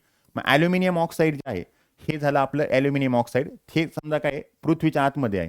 आता या ॲल्युमिनियम ऑक्साईडचा जर विचार केला तर याच्यासोबत सिलिकॉन ऑक्साईड पण असतं. त्याच्यानंतर टिटेनियम ऑक्साईड वगैरे हे पण असतात. किंवा त्याच्यासोबत आयन ऑक्साईड वगैरे जे आहेत हे पण येतात. मग सर्वसाधारणपणे जर बघितलं, Al2 आपला हा मेन आहे. म्हणजे ॲल्युमिनियम आपल्याला वेगळा पाहिजे समजा, त्या ॲल्युमिनियम ऑक्साईड सोबत सिलिकॉन ऑक्साईड आहे, टिटेनियम ऑक्साईड आहे किंवा फेरस ऑक्साईड आहे, हे पण ग्रह त्यासोबत असतात. मग एक लक्षात घ्या, ह्या सगळ्यांचा सोबतपणे जर विचार केला तर त्याला आपण काय म्हणू शकतो, खनिज म्हणू शकतो. खनिज म्हणजे काय, ज्याच्यामध्ये धातूचे काहीतरी घटक असतात जे आपल्याला वेगळे करायचे असतात, त्याला आपण खनिज म्हणू. दुसरी गोष्ट पहा, जर समजा आपण त्याचा विचार केला तर याच्यासोबत आता आपण ह्याला जमिनीतून काढतोय. मग जमिनीतून काढल्यामुळे त्याच्यासोबत माती पण असू शकते, वाळू पण असू शकते. मग याला हे पण पदार्थ तुम्हाला पाहायला मिळतात. मग त्याला अशुद्धी मुद्रा असं म्हणतात. तर पहा, इथे दिले पहा, धातू क्रियाशील असतात त्यामुळे ते मुक्त अवस्थेत सापडत नाहीत. जसं ऑक्साईड, कार्बोनेट, सल्फाईड, नायट्रेट अशा क्षारांच्या रूपात आढळतात. जसं ॲल्युमिनियम ऑक्साईडच्या स्वरूपात आढळतं. मात्र सर्व अभिक्रियाशील धातू हे त्यांच्यावर हवा, पाणी, इतर नैसर्गिक घटकाचा परिणाम होत नाही. सर्वसाधारणपणे जे जास्त अभिक्रियाशील असतात त्यांच्यावरती पाणी, हवाचा काही फरक पडत नाही. आता चांदी, सोने, प्लॅटिनम हे धातू साधारणपणे मुक्त अवस्थेत आढळून येतात. धातूची जी संयोगे अशुद्धीसह निसर्गात आढळतात त्यांनाच खनिज असं म्हणतात. म्हणजे धातू आहे पण ते शुद्ध नाहीये. मग अशुद्धी जर धातू असेल त्यालाच आपण काय म्हणणार येतं, खनिज म्हणणार येतं. आता इथं पहा, खनिजापासून सोयीस्करपणे आणि फायदेशीररित्या धातू वेगळा करता येतो, त्यांनाच काय म्हणतात, धातुके म्हणतात. ठीक आहे, मग दिलेल्या संयुगापासून, ठीक आहे, एखाद्या खनिजापासून आपल्याला जर तो धातू वेगळा करायचा असेल तर त्याला आपण काय म्हणणार, धातुके म्हणणार. त्यानंतर पहा, धातुकांमध्ये धातूच्या संयुगासमोर बरोबर धातूच्या संयुगासोबत तुम्हाला काय काय मिळतं, माती मिळेल, वाळू असेल किंवा खडकी पदार्थ असेल तर याला आपण काय म्हणणार येतं, अशुद्धी असं म्हणणार येतं. आणि किंवा या अशुद्धी मुद्रा अशुद्धी असंही म्हणतात. ठीक आहे, अशुद्धी मुद्रा वगैरे असंही म्हणतात. आणि आपल्याला ती काय करायची, वेगळी करायची. एक आपण छोटं उदाहरण घेऊ. समजा आपण असं गृहीत धरू की तुम्ही तुमच्या शेतामध्ये गेलात आणि त्या शेतामध्ये तुम्ही एक लोखंडाचा तुकडा बाहेर काढला. आता त्या लोखंडासोबत माती वगैरे आलेली आहे. मग ती माती म्हणजे कोण झाली, अशुद्धी मुद्रा झाली. आणि जे धातू कोण झालं, ते लोखंड झालं. तर अशा पद्धतीने पण तुम्ही याला थोडक्यात समजून घेऊ शकता. तर आपल्याला काय करायचंय, ती जी अशुद्धी आहे त्या धातुकांसोबत आलेली ती काय करायची, वेगळी करायची. मग ती वेगळी करण्यासाठी तुम्हाला इथं काय केले, काही पद्धती दिल्यात पहा. धातुकांचे संहतीकरण म्हणून दिले पहा. धातुकापासून मुद्रा अशुद्धी वेगळ्या करण्याच्या प्रक्रियेस धातूचे संहतीकरण असं म्हणतात. म्हणजे पहा, लोखंडाचा तुकडा आहे, त्याच्यासोबत माती आलेली आहे आणि ती माती आपल्याला काय करायची, वेगळी करायची. मग धातुकापासून मुद्रा अशुद्धी म्हणजे समजा माती असेल, वाळू असेल किंवा खडकी पदार्थ ते वेगळे करायचे. तर या प्रक्रियेस काय म्हणतात, धातूचे संहतीकरण असं म्हणतात. तर त्यातली पहिली जी वेगळी करण्याची मेथड आहे तिला म्हणतात गुरुत्वीय विलगीकरण पद्धत. गुरुत्वीय विलगीकरण पद्धत का, कारण ती गुरुत्वीय बलावरती अवलंबून आहे. गुरुत्वीय बल म्हणजे काय, ज्याचं वजन जास्त असेल ती वस्तू खाली जाणार, ज्याचं वजन कमी ती वरती राहणार. या पद्धतीने तुम्हाला ही मेथड दिलेली पहा, ही आकृतीमध्ये दिली. तर त्यातली पहिली मेथड आहे पहा, गुरुत्वीय बलाच्या रिलेटेड विलप ही टेबल मेथड. तर याच्यामध्ये काय केलं जातं पहा, आता साधं लॉजिक आहे पहा. काय करायचं, धातूची बुकटी ज्याच्यामध्ये माती पण असेल आणि धातू पण असेल त्याची बुकटी करायची, ती बुकटी इथं टाकायची. आता ही बुकटी इथून काय होते, उताराने इकडे खाली येणार आहे, बरोबर आहे, आणि इथून पाणी सोडलं जातं पहा. मग पाणी सोडल्यानंतर काय होतं, ते पाणी आणि ती बुकटी इकडे येणार आहे. आता साधा विचार करा, लोखंडाच्या तुकड्याला माती लागलेली आणि जर तुम्ही त्याला धुवून काढलं तर मातीचं पाणी जे आहे ते थोडं पुढं जाईल, कारण ते वजनाने हलकं आहे आणि लोखंड थोडं मागं राहणार. मग होतं काय पहा, हे काय, हे जे इथं तुम्हाला जे दिसतात हे लाकडाचे खाचा वगैरे असतात ह्याच्यामध्ये, आणि ह्याच्यामध्ये कंपन पावत असतात. कंपन म्हणजे पहा, तुम्ही उपनेर वगैरे पाहिलेलं असतं शेतीमध्ये, ही करतात धान्य करताना. तर ते धान्य आणि उपनेर काय करतं, त्याच्यामध्ये असे हलत असतं. ते हल्ल्यामुळे काय होतं, तो कचरा वगैरे जे काड्या वगैरे त्या बाजूला जातात आणि गव्हाचे जे धान्य येतं ते वेगळ्या साईडला होतात. तेच पद्धतीने इथं हल्लं जातं. जे मातीचं पाणी आहे, थोडक्यात मातीचं पाणी जे आहे ते थोडं पुढं निघून येतं इथं, आणि ते मृदा अवस्थेतली अशुद्धी इकडे येते. आणि जे लोखंडाचे छोटे छोटे तुकडे असतात, इथं खाचा आहेत पहा, तर या खाचामध्ये ते लोखंडाचे तुकडे जमा होतात आणि अशा हल्ल्यामुळं हे सगळे खाचाचे लोखंडाचे तुकडे इकडनं इकडं तुम्हाला सहज धातुके काय केले जातात, वेगळे केले जातात. तरी एकदम सोपी आणि साधी मध्ये पहा. त्याच्यामध्ये काय दिलंय पहा, विलगीकरण करण्याच्या या पद्धतीत लाकडाचे अरुंद पातळ असे तुकडे उताराच्या पृष्ठभागावर लावून विलपी टेबल तयार केला जातो. पहा, लाकडाचे उतार विशिष्ट काय उतार देऊन, असा उतार देऊन त्याला आपल्याला मांडायचंय. त्याच्यानंतर पहा, हे टेबल सतत काय होत असते, कंपन पावत असते, त्याच्यावरती कंपन असतात. जसं तुम्हाला उपनेरमध्ये मी सांगितलं, ते अशा पद्धतीने कंपन होत असतात. हां, ही धातुकाची बुकटी पहिले काय केली जाते, टेबलावर धातुकाची बुकटी टाकायची आणि ही धातुकाची बुकटी लहान तुकड्यापासून बॉल मिल वापरून तयार केली जाते. त्यानंतर पहा, पाण्याचा प्रवाह टेबलच्या वरच्या बाजूने इथं पाण्याचा प्रवाह सोडला जातो. यामुळे हलक्या मुद्रा अशुद्धी पाण्याच्या प्रवाहाबरोबर दूर जातात. मग आता पहा, माती हलकी वजनानी, सो ती माती समजा काय झाली, पाण्याच्या प्रवाहासोबत खाली आली आणि ती इकडे जमा झाली. आणि जे लोखंडाचे तुकडे आहेत पहा, त्यानंतर पहा, तर ज्यामध्ये धातुकाचे प्रमाण जास्त असते, जे धातुकाचे प्रमाण जास्त असते, मुद्रा अशुद्धीचे प्रमाण कमी असते, असे सर्व जड कण छोट्या लाकडी तुकड्याच्या मागे अडकून राहतात. मग हे जे लाकडाच्या खाचा येतात तर ह्याच्यामध्ये ते लोखंडाचे तुकडे काय होतात, अडकून राहतील आणि हे सगळे इकडनं नंतर तुम्ही काय करू शकता, ह्याला वेगळे करू शकतात. ठीक आहे, जशी ही मेथड आहे तशीच त्याच रिलेटेड ही दुसरी मेथड दिली बा. तर याच्यामध्ये पण काही नाही, सोपं साधं पा. तुम्हाला काय करायचं, धातुकाची बुकटी इथं टाकायची. म्हणजे पा, लोखंड आणि माती जे आहे, समजा त्याचा तुकडा मी इथं टाकला, इथून तुम्हाला पाणी सोडायचंय. मग पाणी प्रेशरनी सोडल्यामुळे काय होईल, आणि इथे एक होल पाडलेलं आहे पा. ठीक आहे, आता साधा विचार करा, समजा तुम्ही काय केलं, एका लोखंडाच्या तुकड्याला माती लागलेली आणि त्याला तुम्ही बकेटमध्ये टाकलं, तर मातीचं जो सगळं पाणी आहे ते वरती राहील आणि लोखंड कुठं राहणार, खाली. त्याच पद्धतीने काय होतं, ह्याला जर तुम्ही काय केलं, इकडनं पाणी सोडलं तर ही जी मातीचं जो लेअर आहे, मातीचं पाणी वरती तयार होईल आणि ते मातीचं पाणी इकडे तयार होईल. म्हणजे मुद्रा अशुद्धी इकडे निघून जाईल. आणि धातुकाचे विलंबन झाल्यानंतर जे धातू जे लोखंड वगैरे त्याला वजन जास्त असेल, त्यामुळे हे धातू वगैरे जे हे नंतर इथं काय होईल, शेवटी इकडं जमा होईल आणि मग ते तुम्ही धातुका वगैरे काय करू शकतात, इकडनं वेगळे करू शकतात. ही सोपी आणि साधी पद्धत आहे. तर पहा, जलशक्ती आधारित विलगीकरण पद्धतीमध्ये गिरणीवर आधारित कार्य करते. तर गिरणीसारखं हे करायचंय तुम्हाला. काय करणार पहा, गिरणी दळताना वापरतात त्या प्रकारचे एक निमुळते भांडे तयार करायचं. एक निमुळतं असं भांडं घ्यायचं, जे खालच्या बाजूने निमुळती हौदासारखं भांड्यात उघडलेले असेल. तर इथं खालच्या बाजूला एक निमुळतं असेल, हौदाच्या वरच्या बाजूला पाणी बाहेर जाण्यासाठी एक तोटी, इथं पाणी बाहेर जाण्यासाठी तोटी, आणि खालून पाणी सोडण्यासाठी एक नळी बसवायची. इकडनं पाणी सोडण्यासाठी एक नळी बसवलेली. त्यानंतर पहा, बारीक दळलेले धातुक वरतून हौदात टाकायचे. हौदाच्या खालच्या बाजूने पाण्याचा प्रवाह अतिशय वेगाने इथून पाण्याचा प्रवाह जाऊ द्यायचा आहे. त्याच्यानंतर सोडला जातो. मुद्रा अशुद्धीच्या हलक्या असतात. मुद्रा आता मातीचे कण वगैरे हलके येतं, मग ते इकडनं वेगळे केले जातात. हलक्या असल्याने ते हौदाच्या वरच्या तोटीतून पाण्याच्या प्रवाहासोबत बाहेर जाऊन वेगळ्या जमा होतात. त्याचबरोबर जड धातुकाचे कण हौदाच्या खालच्या बाजूला जमा होतील. जड जे लोखंडाचे कण आहेत ते हौदाच्या खालच्या बाजूला गोळा केले जातात. थोडक्यात सांगायचे झाले तर ही पद्धत गुरुत्वाकर्षणाच्या नियमावर आधारित असते. गुरुत्वाकर्षण म्हणजे काय, ज्याला वजन जास्त असेल त्याचं आकर्षण खाली जास्त होईल आणि हलकी वस्तू असल्यामुळे त्याचं आकर्षण थोडक्यात कमी होतंय.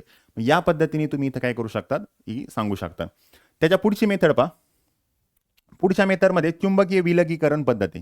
तर याच्यामध्ये काय करायचंय पहा, समजा धातू म्हणजे लोखंड आहे थोडक्यात आणि माती ह्याचे तुकडे येतं, हे एका बेल्टवरती टाकायचे येतं आणि हे जो बेल्ट आहे हा अशा पद्धतीने पिठाची गिरण जशी असते तसा हा बेल्ट फिरत राहतो. आता इथं आल्यानंतर काय होतं पहा, इथं मातीचे पण कण येतं आणि लोखंडाचे पण तुकडे येतं. तर एका याच्यामध्ये काय करायचं, चुंबकीय घटक आणि एका याच्यामध्ये संग्राहक. म्हणजे होतं काय पहा, जे चुंबकाकडे आकर्षित होतात असे घटक तुम्हाला इकडे जमा होतील आणि जे चुंबकाला आकर्षित होत नाही ते इथं नाही. आता एक लक्षात घ्या, लोखंडाचे जे कण येतं ते चुंबकाकडे आकर्षित होतात. समजा तुम्ही इथं चुंबक ठेवले असं गृहीत धरा, मग होतं काय, जी माती आहे ती चुंबकाकडे आकर्षित होत नसते, मग माती सगळी ही इकडे जमा होते आणि जी लोखंडाचा तुकडा आहे तो चुंबकाकडे आकर्षित होतो, तो सगळा इकडे काय होत असतो, इकडच्या साईडला जमा होतो. तर ही सोपी आणि साधी पद्धत तुम्हाला दिलेली. मग पहा, या पद्धतीत विद्युत चुंबक तत्व असलेल्या यंत्राची आवश्यकता असते. या यंत्राचा भाग म्हणजे दोन प्रकारचे लोखंडी रूळ असतात पहा, हा एक आणि हा एक आहे. त्यांच्यावरून सतत गोल फिरणारा पट्टा, यापैकी एक अचुंबकीय असतो तर दुसरा विद्युत चुंबकीय असा असतो आणि त्या रुळावरून फिरणारा हा पट्टा चमड्याचा अथवा किंवा पितळेचा वापरायचा आहे. तुम्हाला दोन ही पद्धतीने जे पट्टे वापरायचे तर ते तुम्हाला कशा पद्धतीने वापरायचे, चामड्याचा किंवा पितळेचा वापरायचा. ह्या फिरत असलेल्या पट्ट्यावर अचुंबकीय रुळाच्या बाजूला जे अचुंबकीय बल असेल त्याच्या ही पहा, इथं अचुंबकीय रूळ आहे आणि इथं चुंबकीय रूळ आहे. मग अचुंबकीय रूळ जो आहे समजा हा अचुंबकीय, मग इथं तुम्हाला काहीच पाहायला मिळणार नाही. मग इकडनं येणार आहे. आता हे चुंबकीय रूळ असल्यामुळे लोखंड त्याच्याकडे जास्त आकर्षित होईल, म्हणजे लोखंड त्याला चिटकूनच राहील समजा आणि माती चिकटणार नाही. मग माती इथून सगळी काय होते, वेगळी पडली जाते ह्या ड्रममध्ये समजा आणि लोखंडाचे सगळे तुकडे इथं जमा होतील कारण ते त्याला चिटकून राहणार येतं. मग ती इथं आल्यानंतर वेगळे होतील आणि माती इथं असल्यानंतरच वेगळी होईल. मग पहा इथं दिलंय पहा, अचुंबकीय रुळाच्या बाजूला बारीक केलेले धातू टाकले जातात पहा. इथं तुम्हाला काय करा, जो बुकटी आहे मातीची आणि समजा लोखंडाची बुकटी तुम्ही इथं टाकली, चुंबकीय रुळाखाली दोन संग्रह भांडी ठेवतात. इथं दोन भांडी ठेवायची. धातुकामधील अचुंबकीय भागाचे कण चुंबकीय रुळाकडे आकर्षित जात नाहीत. मग पहा इथं जे लिहायचं समजा माती आहे ती ह्या लोखंडाकडे आकर्षित होणार नाही, त्यामुळे ही जी माती आहे मातीचे कण इकडे जमा होतील आणि लोखंडाचे कण इकडे जमा होतात आणि त्यामुळे ते फिरत असलेल्या पट्ट्यावरून वाहत पुढे जातात. त्यामुळे मातीचे कण पुढे जातात आणि चुंबकीय रुळापासून लांब असलेल्या संग्रहागार पडतात. तर हे लांब जे आहे त्याच्यात ते पडतात. त्याचवेळी धातुकामधील चुंबकीय भागाचे कण चुंबकीय रुळावर चिटकून राहतात. जे लोखंडाचे वगैरे जे कण आहेत त्याला ह्या भागाला चिटकून राहतात आणि ते नंतर इथं खाली पडतात आणि ते चुंबकीय रुळावर चिटकून असल्यामुळे पट्ट्याच्या जवळच्या संग्रहात पडतात, त्याच्यामध्ये जवळच्या याच्यामध्ये वेगळे केले जातात. तर अशा पद्धतीने आपण इथं सांगू शकतो. त्याच्या पुढचा भाग पहा, पुढच्या याच्यामध्ये दिले फेनतरण पद्धती दिले. तर फेनतरण पद्धतीमध्ये सिंपल आणि साधं काय करायचंय, तुम्हाला इथं काय करायचंय पहा, इथं धातूची बुकटी एका पाण्यामध्ये टाकायची. धातूची बुकटी पाण्यामध्ये टाकल्यानंतर सर्वसाधारणपणे जर बघितलं, धातू जे आहेत ते आता इथं तुम्हाला हे दिलंय पहा, काय एक शब्द दिलाय कोणता, हायड्रोफिलिक आणि हायड्रोफोबिक म्हणून दिलंय पहा. फिलिक ह्या शब्दाचा अर्थ काय, जलस्नेही आणि हायड्रोफोबिक म्हणजे काय, जलविरोधी. म्हणजे जे पाण्यासोबत चिकटलं जातं त्याला जलस्नेही म्हणायचं आणि जे पाण्यासोबत चिकटत नाही त्याला काय म्हणायचं, जलविरोधी म्हणायचं. मग आता इथं दिलंय पहा, धातू सल्फाईडचे कण हे जलविरोधी गुणधर्मामुळे, ठीक आहे, धातूचे जे कण असतात ते जलविरोधी असतात, म्हणजे ते पाण्यासोबत चिटकत नाहीत. मग ते कोणासोबत चिटकतात, तर ते तेलासोबत चिटकतात आणि मृदा अशुद्धी ह्या जलस्नेही असतात. जलस्नेही म्हणजे काय, त्या पाण्यासोबत काय होतात, चिकटतात. ठीक आहे, या गुणधर्माचा उपयोग करून फेनतर पद्धतीमध्ये हे वेगळं केलं जातं. मग इथं तुम्हाला करायचंय काय पहा, ह्या फेनतर पद्धतीमध्ये तुम्हाला काय केलं, इथं दिलंय पहा, पाणी आणि तेल घ्यायचंय. पाणी आणि तुम्ही तेल घेतलं तर सर्वसाधारणपणे आपण जर बघितलं तर पाण्यावरती जर तेल टाकलं तर तेल वरतीच तरंगतं किंवा पाईपचे दिलेले तेल आणि पाणी. तर इथं होतं काय माहिती का, पाण्यामध्ये हे पाईनचे तेल हे करायचंय आणि इथून हवेचा बुडबुडा सोडायचा आहे किंवा ह्याला इथं आतमध्ये काय करायचं, एक ढवळणी आहे तर ह्याने ढवळत राहायचं. ढवळत राहिल्यानंतर काय होतं, त्याच्यामध्ये एक थोडा फेस तयार होतो. हा फेस म्हणजे सगळा वरती जमा होतो आणि हा जो फेस आहे तर फेसाला जलस्नेही कोणे धातू हे जे आहेत हे जलविरोधी येतं. मग तेलासोबत ते राहतील, पाण्यासोबत राहणार नाहीत. म्हणून ह्या फेसासोबत काय होतं, जे धातूचे तुकडे आहेत ह्या फेसासोबत काय होतात, इकडं वेगळे केले जातात आणि खाली जे आहे ते पाणी आहे. मग पाण्याला कोण मृदा जी आहे ती कशी आहे, जलस्नेही आहे. जलस्नेही म्हणजे ती पाण्यासोबत राहायला बघेल. मग ही मृदा काय होते, पाण्यासोबत राहते आणि ही मृदा जी आहे ती इकडनं काय केली जाते, वेगळी केली जाते. तर हिलाच फेनतरण पद्धती म्हणतात. मग पहा, या पद्धतीमध्ये बारीक दळलेले धातुके भरपूर पाणी साठलेले एका मोठ्या टाकीत टाकायचे. तर ठराविक वनस्पतीचे तेल, उदाहरणार्थ काय, पाईन तेल आहे किंवा गिरणीचे तेल फेन निर्माण करण्याकरता पाण्यात टाकतात. ह्याच्यामध्ये पाण्यात टाकायचे. उच्च दाबाच्या हवेचा झोत पाण्यातून फिरवला जातो. इथून एक तुम्हाला उच्च हवा ही करायची. तरण टाकीच्या मध्यभागी स्वतःच्या अक्षाभोवती फिरवणारी एक ढवळणी असते. इथे एक ढवळणी आहे, ती काय करते, फिरत राहते. ठीक आहे. ढवळणीचा वापर आवश्यकतेनुसार केला जातो. हवेच्या झोतामुळे बुडबुडे तयार होतात आणि ढवळणीमुळे तेल पाणी हवेचे बुडबुडे मिळून एक फेस तयार होतो आणि या पाण्याच्या पृष्ठभागावर येऊन ते तणगायला लागतो. तर इथं वरती फेस तयार होतो. मग तो फेस आहे त्याच्यामध्ये काय असतात, धातू असतात आणि जे खाली पाणी राहिलं त्याच्यासोबत कोण असतं, मृदा अशुद्धी असते. मग फेसचा असलेला भाग इकडे गोळा करायचा आणि पाण्याचे मृदा अशुद्धी इकडे भाग गोळा करायचा. ठीक आहे. त्याच्या पुढे पहा, ॲल्युमिनियम, सोने आणि चांदू. ठीक आहे. या धातुकापासून निष्कर्षण करण्याची पहिली पायरी म्हणजे अपक्षलन पद्धती. ठीक आहे. यामध्ये काय करायचं, तर तुम्हाला धातू जो आहे तो काय करायचा, बराच वेळ भिजत ठेवायचा आहे. कशामध्ये, एखाद्या द्रावणासोबत, विशिष्ट द्रावणामध्ये काय करायचं, त्याला भिजवायचं आहे. ठीक आहे. मग या ठिकाणी काय होतं पहा, द्रावणासोबत विशिष्ट रासायनिक अभिक्रिया होऊन धातुक विरघळते आणि मृदा अशुद्धी अभिक्रिया झाल्याने ती विरघळत नाही, त्यामुळे ती वेगळी करता येते. मग होतं काय पहा, समजा उदाहरणार्थ माझ्याकडे असं गृहीत धरा, एक सोडियम धातू आहे आणि एक काहीतरी एक मृदा आहे, समजा एक एक्स मृदा काहीतरी आहे. ह्याला मी काय केलं, पाण्यामध्ये किंवा एखाद्या ह्याच्यामध्ये भिजत ठेवला, अशा द्रावणामध्ये भिजत ठेवलं ज्याच्यामध्ये सोडियम सोबत त्याची काय होईल, अभिक्रिया होऊन जाईल. मग सोडियम जे आहे हे काय करतं, त्या द्रावणासोबत अभिक्रिया तयार होतं. मग ह्या द्रावणामध्ये शेवटी काय राहतं, शेवटी द्रावण कोणाचं राहिलं, त्या सोडियमचं एक तयार झालं आणि जे काही ते द्रावण वगैरे असेल, घटक वगैरे, तर त्याचं ते द्रावण तयार झालं. मग इथून एक्स काय झाला, वेगळा झाला. मग हा जो एक्स आहे तो तुम्ही काय करू शकतात, त्याला गाळून वगैरे काय करू शकतात, वेगळं करू शकतात. मग ह्यालाच कोणती पद्धत म्हणतात, कोणती पद्धत म्हणायची, अपक्षालन पद्धती. मग ह्याच्यामध्ये काय करायचंय पहा, काय करायचंय, यामध्ये धातुक एका निवडक द्रावणामध्ये बराच वेळ भिजत ठेवायची. मग त्याला द्रावणामध्ये भिजत ठेवलं, मग त्याची ते जे धातुक आहेत ते कशात जातात, द्रावणात जातात. आणि हा एक्स समजा जो आहे, म्हणजे कोणती मृदा, ती काय होऊन जाते, वेगळी पडते. मग मृदा अशुद्धी अभिक्रिया न झाल्यामुळे, तिची अभिक्रिया होत नाही, तर त्यामुळे ती विरघळत नाही, त्यामुळे ती वेगळी करता येते. मग तुम्ही गाळणीने वगैरे चाळून घेऊ शकतात. म्हणजे हे जे पाणी वगैरे जे आहे, त्या पाण्यामध्ये कोण गेलं, समजा सोडियम गेला, पण एक जो आहे तो गाळणीने तुम्ही काय करू शकता, समजा वेगळा करू शकतात. उदाहरणार्थ पहा, बॉक्साईड ह्या ॲल्युमिनियमच्या धातुकाचे सहतीकरण अपक्षलन पद्धतीने करतात. यामध्ये जलीय NaOH किंवा जलीय Na2CO3 या बॉक्साईड भिजत ठेवल्यामुळे ॲल्युमिनियम हा मुख्य घटक विरघळतो. तर पहा, अपक्षलन पद्धती आपल्याला हे पुढच्या पॉईंटमध्ये पाहायची, त्यावेळेस ती तुम्हाला व्यवस्थित लक्षात येईल. तर लक्षात घ्या, जो धातू आपल्याला वेगळा करायचा आहे, तर धातू आणि मृदा अवस्था हे दोघांना काय करायचं, एका द्रावणामध्ये मिळवायचंय.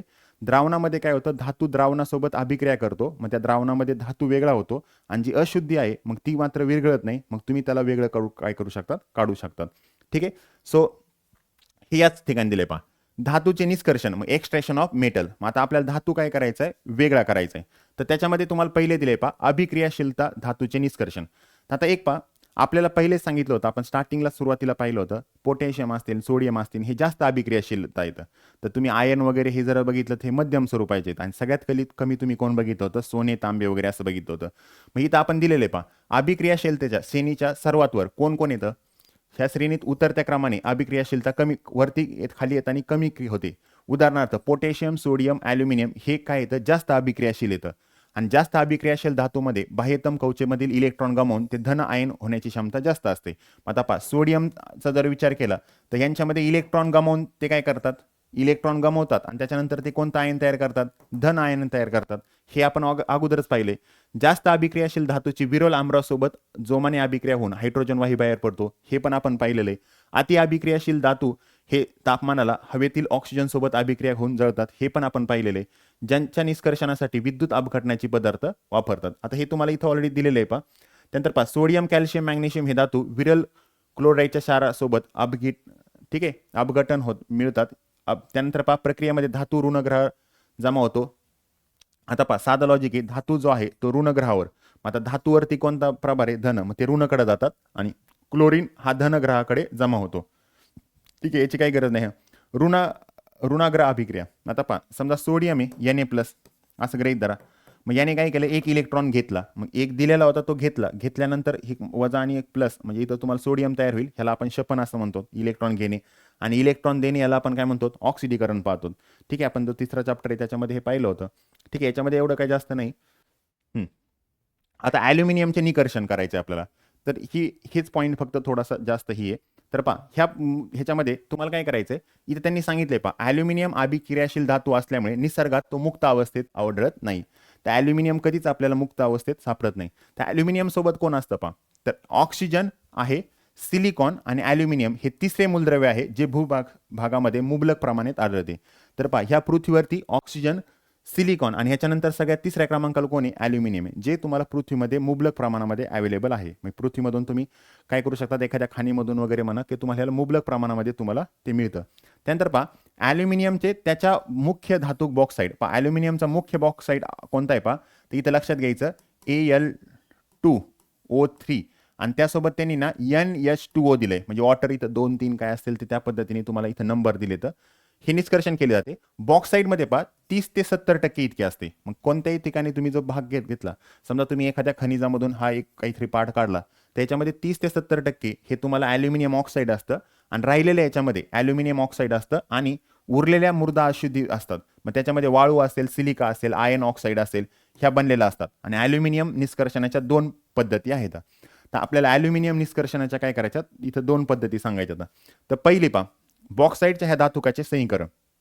मग बॉक्साईड धातू जो आहे तो कोणता, ॲल्युमिनियम ऑक्साईडचा. ठीक आहे, मग आपण काय केलं, ॲल्युमिनियमचा मुख्य धातू बॉक्साईड आहे. बॉक्साईडमध्ये कोण कोण असतं पहा, सिलिकॉन ऑक्साईड एक असतं जे कोण झालं, मृदा. ठीक आहे, धातू मृदा. त्याच्यानंतर फेरिक ऑक्साईड पण असतं, ही तर आता सांगितलं ना. पहा, ॲल्युमिनियम ऑक्साईडमध्ये 30 ते 70% हे असतं आणि राहिलेले जे अशुद्धी मृदा असतात त्या कोण असतात, वाळू, सिलिका, आयर्न ऑक्साईड. मग हे दिलंय पहा, वाळू वगैरे हे.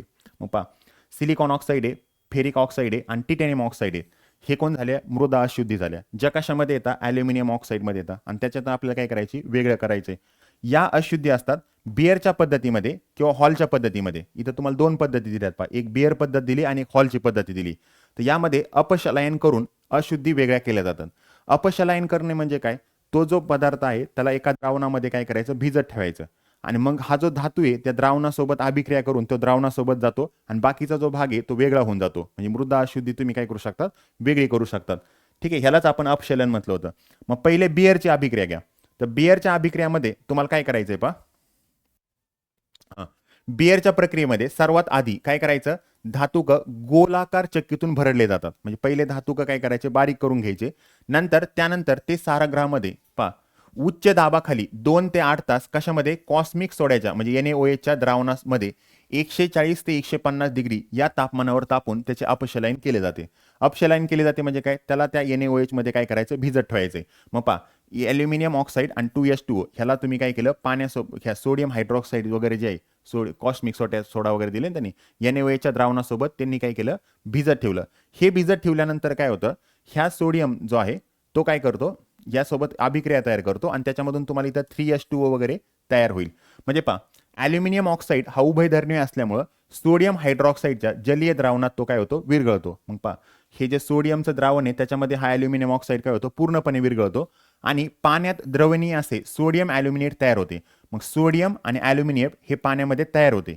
म्हणजेच बॉक्साईडचे सोडियम हायड्रॉक्साईडच्या द्रावणाने अपशलन होते.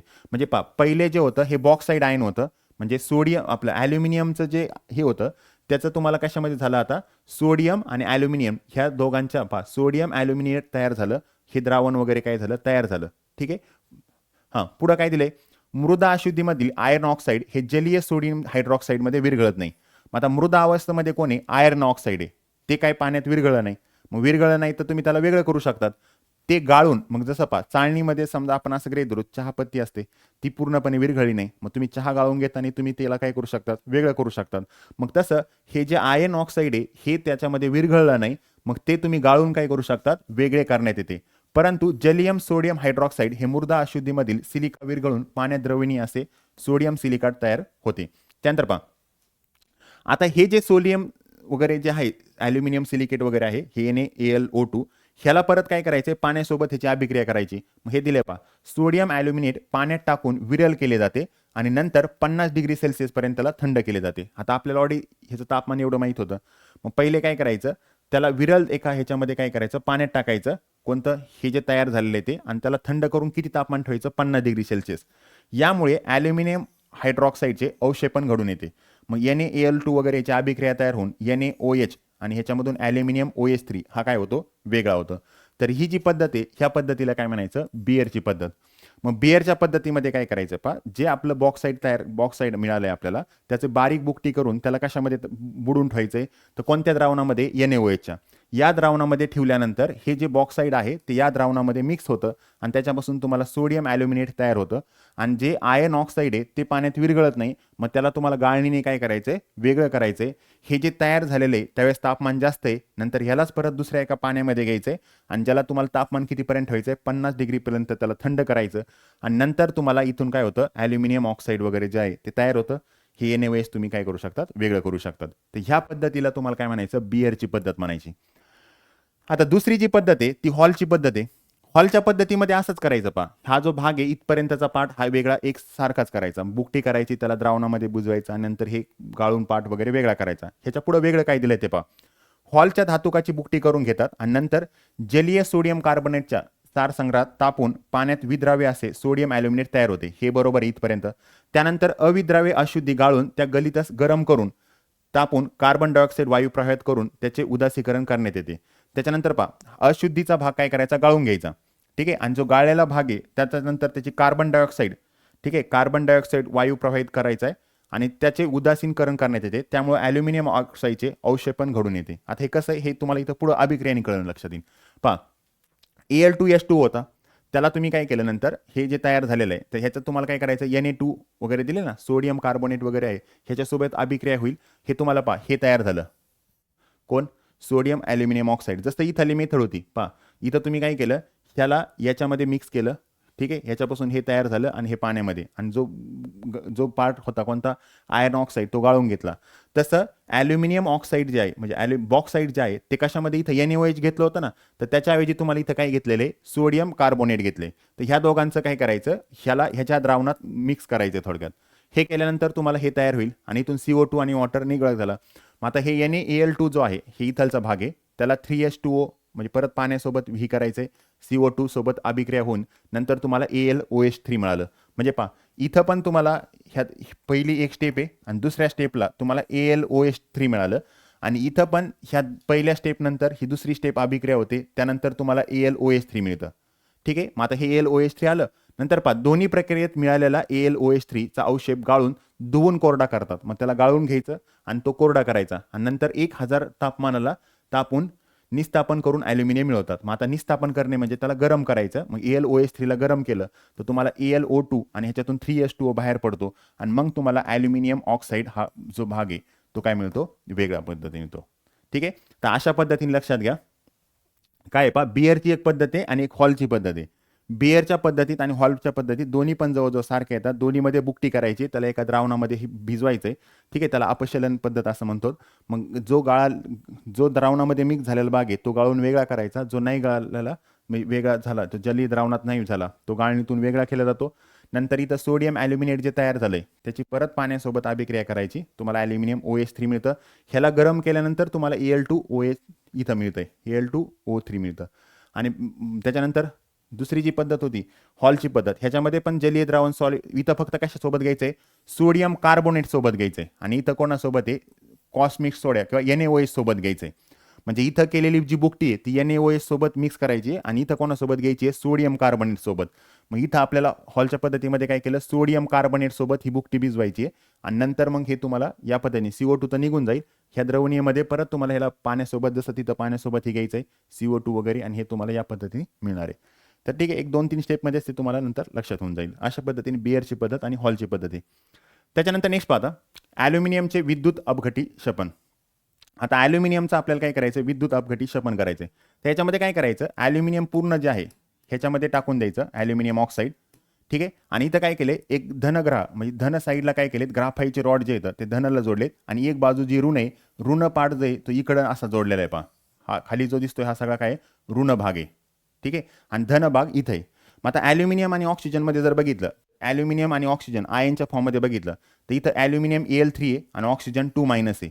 मग आता याच्यावर धन प्रभार असल्यामुळं ॲल्युमिनियमवरती काय धन प्रभार आहे, त्यांनी जर ऑक्सिजनला इलेक्ट्रॉन दिले त्याच्यावर कोणता प्रभार आहे, धन. मग ते कोणाकडे जाणार, ऋणकडे.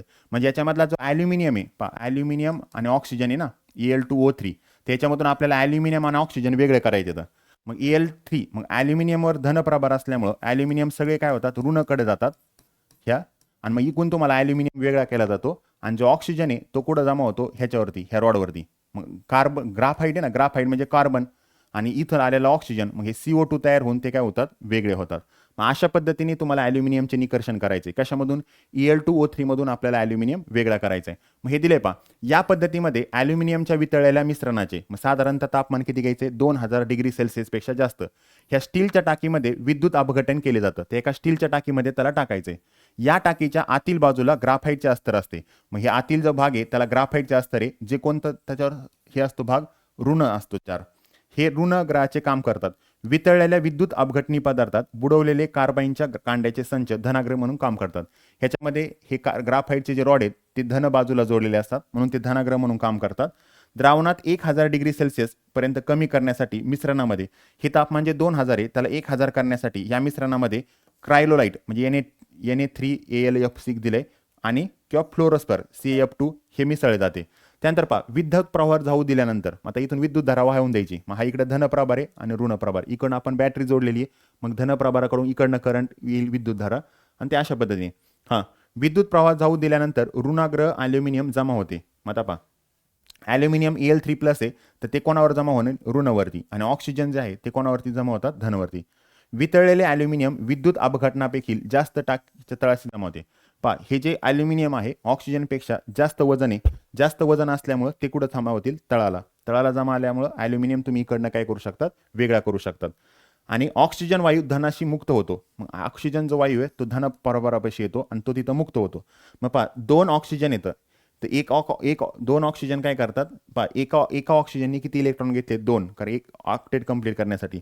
मग 2 ऑक्सिजनचे मिळून टोटल ते 4 इलेक्ट्रॉन देतात. आणि ॲल्युमिनियम वगैरे जे आहेत एका ॲल्युमिनियमवर 3 धनप्रभार कधी आला? 3 इलेक्ट्रॉन हे झाल्यामुळं. सो 3+ + 3 इलेक्ट्रॉन, त्याच्यापासून तुम्हाला इथं ॲल्युमिनियमचे शपन काय केले जाते? ठीक आहे. शपन म्हणजे काय? इलेक्ट्रॉन घेणे. आणि ऑक्सिडीकरण म्हणजे काय? इलेक्ट्रॉन देणे. मग ऑक्सिजन इलेक्ट्रॉन देऊन टाकतो आणि ॲल्युमिनियम जो आहे तो इलेक्ट्रॉन काय करतो? घेतो जो. ठीक आहे.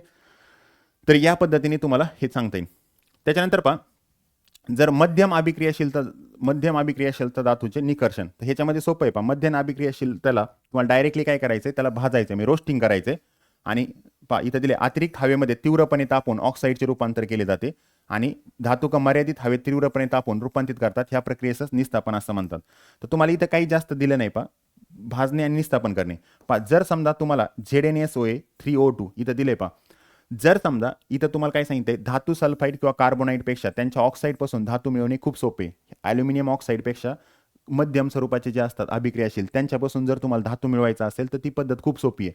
सल्फाईड धातुके अतिरिक्त हवेमध्ये तीव्रपणे तापून, मग सल्फाईड ऑक्साईड झिंक सल्फाईड हे अतिरिक्त हवा म्हणजे ऑक्सिजन सोबत जर तुम्ही ह्याला ही केलं म्हणजे त्याला भाजलं तर त्यावेळेस तुम्हाला काय होतं? हा जो ZnA सल्फर ऑक्साईड वगैरे हा वेगळा होऊन जातो आणि इथं तुम्हाला Zn ऑक्साईड तयार होईल. ठीक आहे. ॲल्युमिनियम ऑक्साईड करायला पद्धत वेगळी आहे, तर इथं Zn ऑक्साईड येईल. आणि झिंक कार्बोनेट आहे, ह्याला निस्तापन करायचं आहे. ठीक आहे.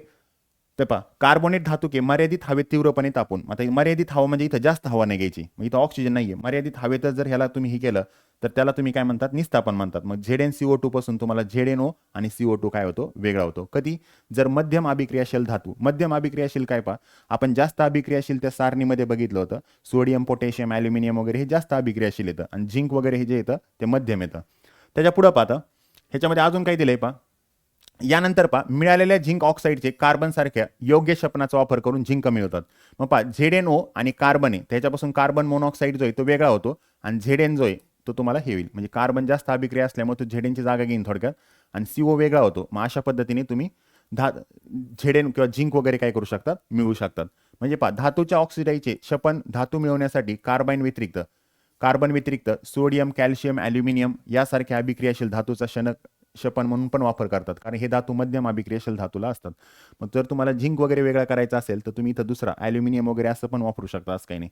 मग इथं दिलंय पहा, हां, इथं MnO4 आहे. पहा, समजा उदाहरणार्थ पहा, ॲल्युमिनियम हा जास्त अभिक्रियाशील आहे आणि इथं मॅग्नेशियम ऑक्साईड आहे, मॅग्नेशियम कमी अभिक्रियाशील आहे. तर मग ॲल्युमिनियम काय करायचं? समजा ह्या मॅग्नीची जागा घेणार, तो इथं येईल आणि ह्यापासून मॅग्नीज काय होणार? वेगळा होणार.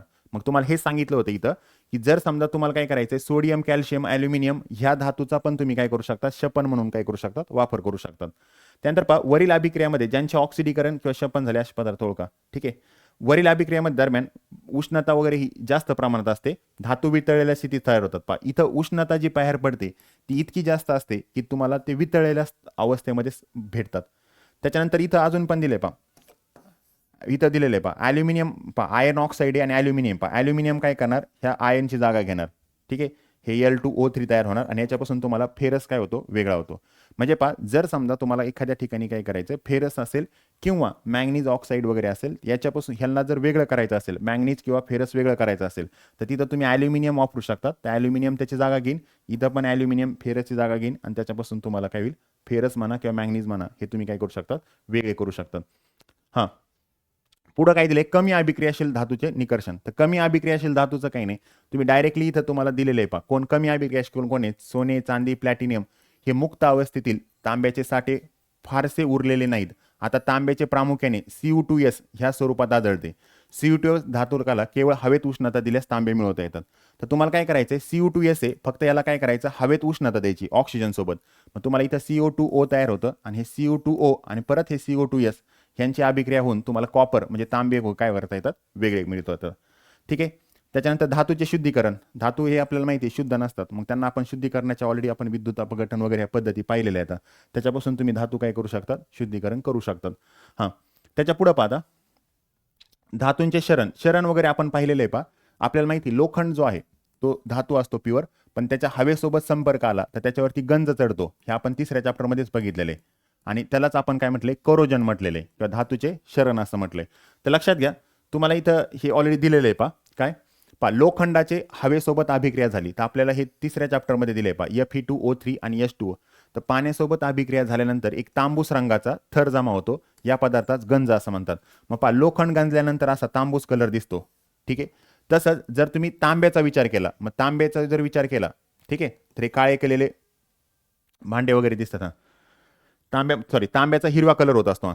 तांब्याच्या भांड्याच्या पृष्ठभागावर दमट हवेतील कार्बन डायऑक्साईडची अभिक्रिया होते. पहा कार्बन डायऑक्साईडची अभिक्रिया होऊन तांबे आणि कार्बन ऑक्साईडची अभिक्रिया होऊन या अभिक्रियेत तांब्यावर कॉपर कार्बनेटचा हिरवा थर जमा होतो. मग इथे एक पुतळा दाखवलाय. पहा 300 वर्षापूर्वी तांब्यापासून बनवलेला हा स्वातंत्र्य देवीचा पुतळा हा आता सध्या कसा आहे, हिरवट रंगाचा झालाय. कारण बाहेर असलेल्या ऑक्सिजन, हवेतील ऑक्सिजन सोबत त्याची अभिक्रिया झाली आणि तिथं हिरवा रंग झालाय. कुठं, तांब्यासोबत. पहा लोखंडावरती तांबूस म्हणजे लाल कलर टाईपमध्ये, थोडक्यात तांब्यावरती हिरवा आणि चांदी असेल तर ते काळा कलर पडतो, जास्त काळ. म्हणजे हवेसोबत जर त्यांची अभिक्रिया झाली किंवा त्याचं जर करोजन झालं किंवा शपन झालं तर अशा पद्धतीने होतं. मग पहा चांदीच्या वस्तूची हवेशी संपर्क आल्यानंतर कालांतराने त्या वस्तू काळ्या पडतात, कारण हवेतील हायड्रोजन सल्फाइड्स चांदीची अभिक्रिया होऊन सिल्वर सल्फाइड तयार होतं. मग हे पहा चांदी आणि हे सल्फाइड यांची एकत्रितपणे तुम्हाला काय होतं, सिल्वर सल्फाइड तयार होतं आणि त्याच्यामुळे तुम्हाला चांदीचा जो कलर आहे तो तुम्हाला कसा मिळतो, काळा कलर मिळतो.